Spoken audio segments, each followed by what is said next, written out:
Bonjour, je suis Gaël Châtelain-Berry, bienvenue sur mon podcast Happy Work, édition Express.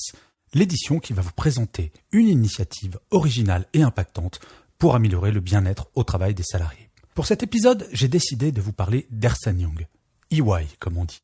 Je ne sais pas pour vous, mais quand j'étais en entreprise, je trouvais un tantinet lassant qu'en tant que salarié, je n'ai jamais l'occasion d'évaluer la qualité de mon propre manager. C'est vrai quoi, moi, chaque année, je passais un entretien annuel où je devais m'évaluer et mon manager m'évaluer, mais moi, je ne pouvais jamais m'exprimer directement pour dire si mon manager était bon ou pas. Alors vous allez me dire, j'aurais pu le faire en face à face avec mon manager, mais ce n'est pas toujours aussi simple que ça. En fait, l'entretien annuel, c'est un petit peu comme les dictées autocorrigées. Vous savez, les dictées où c'est vous-même qui faites la correction. Donc forcément, vous allez plutôt vous donner une bonne note. Eh bien, pour les managers, dans un grand nombre d'entreprises, c'est un peu pareil.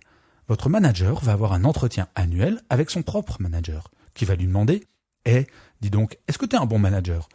Lui va répondre « Ah oui, je crois que je suis un super manager ». Et son manager de lui dire « Et ton équipe, elle trouve que tu es un bon manager ?» Et lui de répondre sous format dictée autocorrigée « Ah oui, franchement, mon équipe, elle m'adore. » Et oui, ce n'est pas vraiment dans la culture d'entreprise.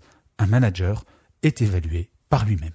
Eh bien, EY, ce grand cabinet d'audit et de conseil international, a décidé, pour répondre à la demande des salariés de pouvoir évaluer la qualité de leur manager, de mettre en place ce qu'ils appellent l'Upward Feedback.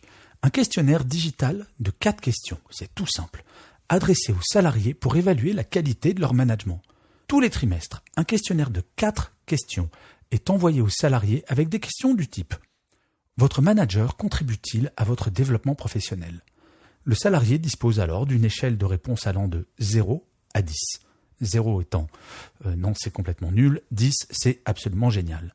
Les résultats sont ensuite communiqués au manager, bien entendu, aux responsables de métier et à la DRH. Alors, ce n'est pas pour punir les managers qui auraient une mauvaise note, mais pour pouvoir mettre en place derrière des actions correctives pour former les managers.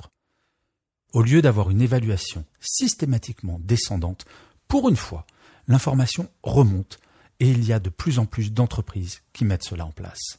Bref, un grand bravo à EY et à toutes ces entreprises qui libèrent la parole et n'hésitent pas à faire remonter l'information concernant la qualité de son management. Alors je sais bien, peut-être certaines entreprises ne vont pas oser le faire, craignant d'ouvrir la boîte de Pandore.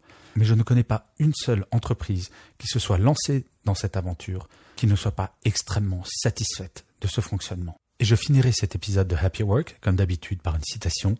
Pour cet épisode, j'ai choisi une phrase de Nelson Mandela qui disait « Le courage n'est pas l'absence de peur, mais la capacité de la vaincre. » Je vous remercie beaucoup d'avoir écouté ce nouvel épisode de Happy Work.